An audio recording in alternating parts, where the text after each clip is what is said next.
I hear that sometimes people ask, well, what would Shinzen say about this?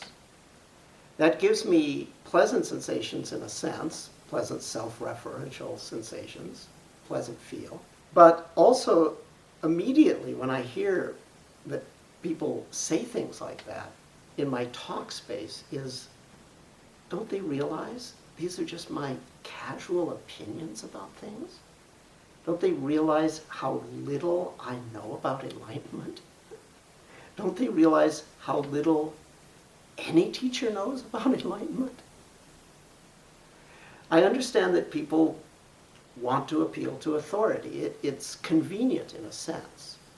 Basically, there's traditionally in India and also in the Western world, three bases for knowing things. There's direct experience, there's logical inference, and then there is reliable authority. What is distinctive about the Buddha as a teacher is that he rejected reliable authority as a basis of knowing.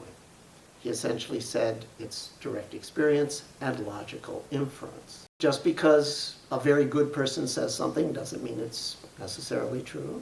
Just because some ancient scripture that everybody believes in says something doesn't necessarily mean it's true.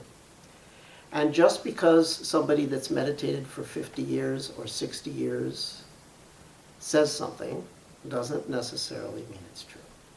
It's their casual opinion. It's the best they can come up with. And I think it's really important to keep that in mind. Does that mean that you shouldn't listen to what these teachers say? No. We have to listen. Because, yes, there's a lot that can be learned.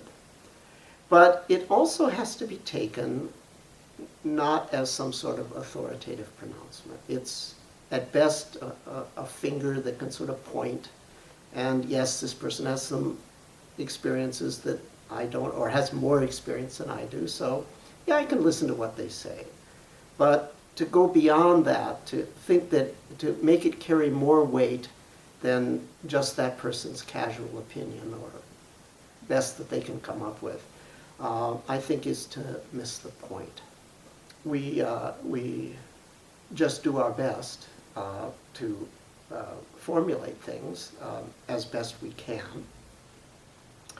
So I just wanted to say a couple words along those lines. Yes, you can make use of authority to a certain degree, but I don't think that we need to give it more clout than it really deserves. Also, it's sometimes asked, well, you know, how does what this teacher or that teacher say map onto what's in the scriptures or what's in the canon? I guess the Western religions, the Abrahamic religions, tend to call it scriptures, but Buddhism, they call it the canon. It means the same thing. Unfortunately, the people that are responsible for the Buddhist canon, the Buddha, his immediate disciples, and so forth, are not now alive, meaning we can't dialogue with them.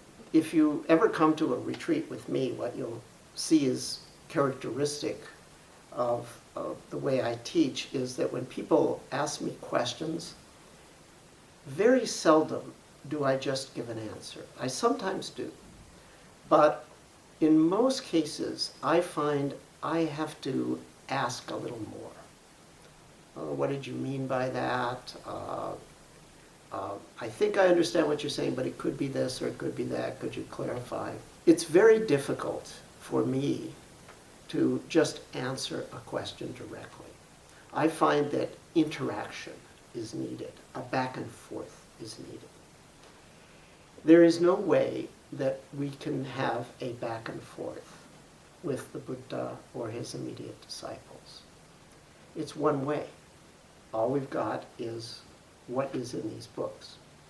And these books were not written down right away. It was quite a while before they were written down. Now some people might claim, well, it was all perfectly memorized word for word. There is something of that memorizing tradition in the Indic way of doing things. But the fact is, even if it was word for word, it's still not enough, not really. There would have to be a back and forth to see really how does what, say I, as Shinzen Young am teaching, how does that map on to the Buddha? I'd have to be able to dialogue with him. And I can't. He's gone. So we can look to the scriptures, and yes, we can get a lot from it, and we should. But once again, I have rather modest expectations with regards to how really sharp the communication can be between the scriptures or the canon and us, given that it's a one-way street. And so it's a kind of humility to understand that, yeah, you can make use of it, but you can't dialogue with it, and therefore don't impute more to it than it can deliver in terms of you understanding the path to classical liberation.